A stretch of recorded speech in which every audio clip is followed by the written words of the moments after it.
Fala, meus amigos! Bora conversar sobre dois assuntos importantes aqui do São Paulo. O primeiro assunto é que de 15 pontos, o São Paulo ganhou 3. E outro assunto importante que a gente precisa conversar é sobre essa dívida do São Paulo. Será que tem solução? Bora conversar um pouquinho sobre isso hoje. Antes, eu peço que você curta esse vídeo, inscreva-se no nosso canal para que todos os dias, juntos, a gente troque ideia sobre o São Paulo, pré-jogo, jogo, pós-jogo, que a gente troque ideia sobre esses temas que hoje eu trago aqui para a gente conversar um pouquinho sobre essa liderança do São Paulo. Será que isso é algo ilusório ou é algo de fato para criar alguma expectativa? E vamos conversar um pouquinho sobre essa dívida do São Paulo. Será que tem jeito? Será que tem solução?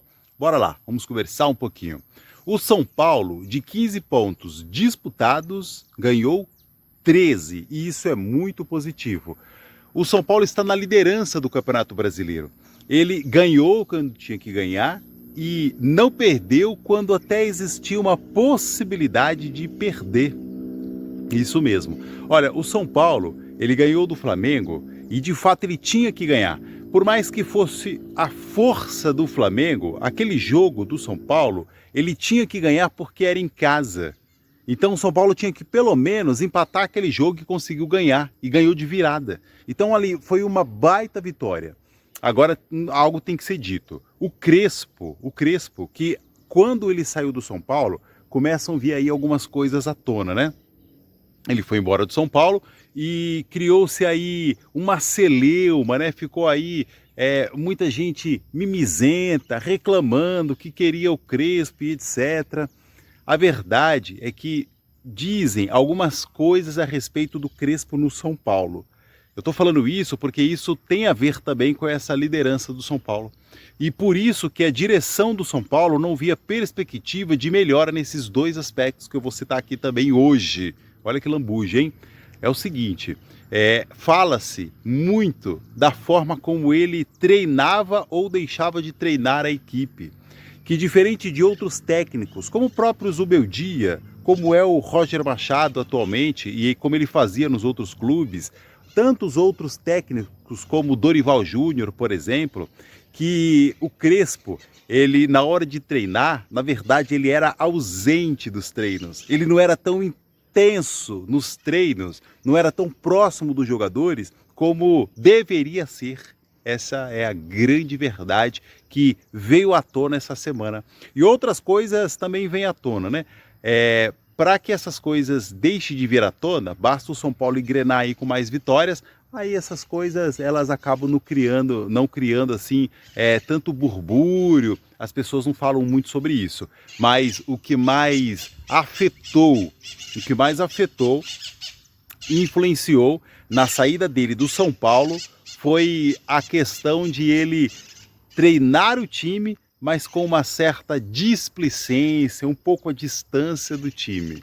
Isso a diretoria via a sua comissão um tanto quanto ausente. E naturalmente acarretou para uma outra questão, a questão da animosidade para com alguns jogadores. O exemplo do Alisson a gente não vai nem citar porque teve essa situação aí com o Corinthians. Mas outros jogadores, não é que ele não era próximo, ele era muito distante.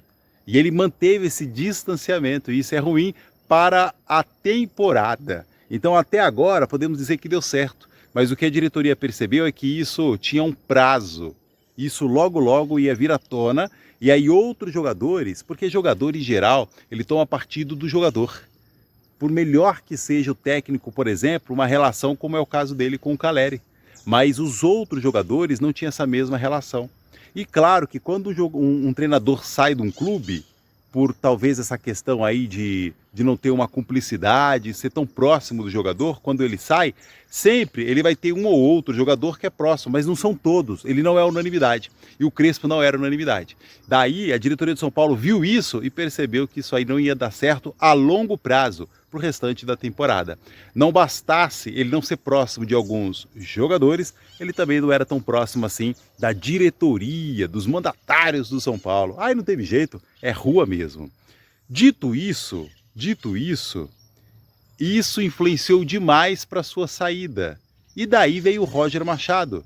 E o São Paulo, agora a gente vai ver se ele vai conseguir imprimir o mesmo que ele fez com a Chapecoense, com os outros times que ele enfrentar.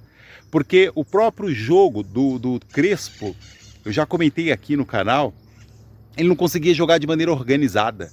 Muitas vezes o que a gente via alguns jogadores fazer é por uma individualidade, não era algo coletivo.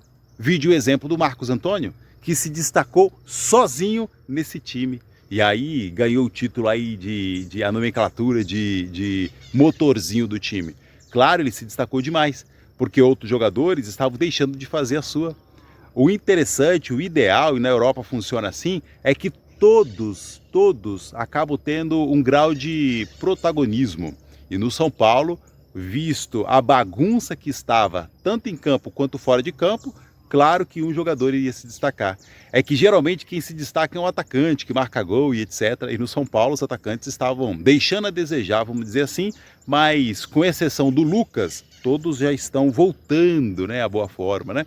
E o André Silva ainda não retornou de fato, ele tem entrado pouco nos jogos, mas aí a gente espera que ele consiga retomar. O São Paulo disputou 15 pontos e ganhou 13. Será que dá para criar expectativa nisso? A priori, sim. A priori, sim.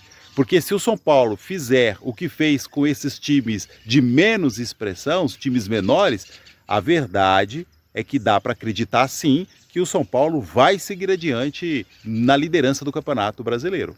Agora, se com esses times de menor expressão o São Paulo deixar a desejar, empatar ou não ganhar, aí complicou tudo. E a questão é que tem que ganhar dentro de casa e, na maioria das vezes, ganhar fora de casa. Porque os dois times que são os candidatos ao título, Flamengo e Palmeiras, eles não vão dar esse mole. Então o São Paulo, ele conseguiu agora esse distanciamento, ele está a 3 pontos aí na frente, né? Então ele precisa agora segurar isso, ganhando outro jogo. Dificilmente Flamengo e Palmeiras vão perder novamente, vão dar um mole que deram. São Paulo tem que aproveitar essa oportunidade. Agora, um outro aspecto importante que a gente precisa conversar é sobre essa dívida do São Paulo. Veio à tona essa semana aí que o São Paulo chegou a 1 bi, e eu comentei aqui no canal. É para se assustar? Não. É igual a demissão do Crespo, não precisa se assustar não. Infelizmente, isso aí é uma prática comum no futebol. Tanto dever um absurdo, ter uma receita desse valor, bem como também demitir treinador quando aparentemente as coisas estão indo bem. Não é surpresa nenhuma. Agora, claro que isso é pejorativo. Claro que isso é negativo. Tanto a dívida, bem como dispensar jogador ou treinador que estão ali relativamente bem no clube. Relativamente bem no clube, olha só, hein? É isso, é algo relativo, não é na sua plenitude, não. Agora, existe uma saída. Saiu a convocação agora da Seleção Brasileira Sub-20 e o clube que mais vai oferecer jogador para a seleção é o São Paulo. O Corinthians, por exemplo, vai ceder um jogador que está mais ou menos. Agora o São Paulo vai oferecer 4 jogadores para a seleção brasileira. Isso é positivo, porque na verdade é a única saída que existe para o São Paulo. A única saída limpa, podemos dizer assim. É a única saída limpa que existe do São Paulo amenizar, amortizar, minimizar essa dívida horrível que ele tem hoje de 1 bi. É a única saída limpa, porque a outra saída é virar uma SAF. Mas aí é sempre uma incerteza, e se tratando dos negócios no Brasil, aí fica mais complicado. É só pensar, analisar os demais clubes que partiram para a SAF, e aí você vê uma exceção, que é o Bahia, uma exceção ou outra aí que você vê dando certo, podemos dizer assim. Mas para dizer que deu certo também tem um detalhe, precisa de tempo. Não é 1 ano, 2 anos para você pensar e cravar assim, deu certo essa SAF. Não, isso aí precisa de muito tempo, pelo menos uma década aí para você cravar que deu certo. Sem contar outras SAFs, como foi o caso do Vasco, que logo no começo você já vê que foi uma roubada. Então o São Paulo, ele tem uma dívida terrível, que bateu 1 bi. Aí é o seguinte, o São Paulo também começou o ano 2026 com um déficit horrível. Então essas notícias assustam. Agora o que é positivo? É que a única forma limpa de um clube de futebol sanar ou amenizar essas dívidas são com vendas de jogadores. E o São Paulo foi o único clube do Brasil que ofereceu para a seleção brasileira 4 jogadores para a seleção brasileira sub-20. Então isso é positivo. Agora tem que trabalhar melhor esses jogadores, tem que aproveitar melhor esses jogadores, tanto no time principal, bem como na base mesmo, para que eles estejam melhores preparados para se destacar quando disputar o jogo grande e, sobretudo, na hora que surgir uma proposta que não tenha saída mesmo, que a única opção seja vender por um valor considerável. Não pode fazer o que a gestão anterior fez, né?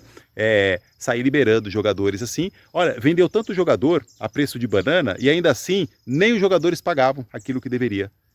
Nem o direito de imagem dos jogadores estavam sendo pagos. Então, para você ver a má gestão, vendeu e ainda assim não convenceu. Vendeu e ainda assim não conseguia dinheiro para sanar a dívida básica que o clube tem, que é a rotina diária. Que dirá aquilo que é extra, que é adicional, é a dívida de São Paulo agora que bateu 1 bi. O São Paulo tem saída, tanto para amenizar as suas dívidas, bem como também para quem sabe aí ganhar o título. Coloca aqui nos comentários, será que é para empolgação ou será que é melhor manter a calma e aguardar para ver aí as próximas rodadas do Campeonato Brasileiro, principalmente antes da parada para a Copa do Mundo? Coloca aqui nos comentários. Um abraço e até mais!